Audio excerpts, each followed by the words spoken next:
Good evening. Battlefield medicine was in its infancy in 1814, when Great Britain dispatched an invasion force of over 14,000 soldiers and sailors with the objective of seizing New Orleans. The War of 1812 was coming to a close, but Great Britain had her eyes on one of the richest prizes in all of North America. That the city was largely unfortified and poorly defended further tantalized His Majesty's military strategists. Though a peace had been agreed to in late December, the Treaty of Ghent would have no effect until March of 1815. This situation suited General Edward Pakenham, commander of the invasion forces. All that separated himself and his officer corps from the Paris of the Caribbean was a militia force and a commander who lacked experience fighting against a professional European army. General Andrew Jackson would not be able to withstand this show of force. So confident were the British officers that many took their wives along with them so that they too could enjoy the pleasures promised by an occupied New Orleans.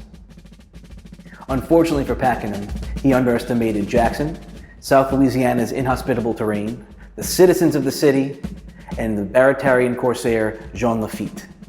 His privateers and their expert use of artillery turned what should have been an easily achieved objective into a bloodbath. The Battle of New Orleans began on January 8, 1815, and ended in under an hour. In that time, American musket and Baratarian cannon fire killed or wounded nearly 2,100 British, while the American forces suffered only a few dozen casualties. Advances in battlefield medicine during the recent Napoleonic Wars made treating the wounded much more efficient. That's not to say that battlefield surgeons had an easy job. The relatively primitive weaponry of the time did not leave clean, even wounds. The Model 1795 Springfield musket fired a 69 caliber soft lead ball at relatively low speeds. A projectile fired from such a weapon would do considerable damage to sinew, muscle, and bone. Add 9-pound cannonballs and grape shot being expertly and efficiently fired into tight lines of soldiers, and the difficulties of practicing medicine at the time become clearer.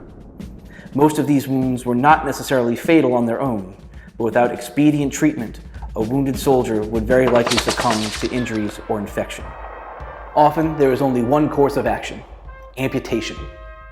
To perform battlefield amputation, one must first hope that we have 2 inches of healthy tissue between a socket joint and the affected area.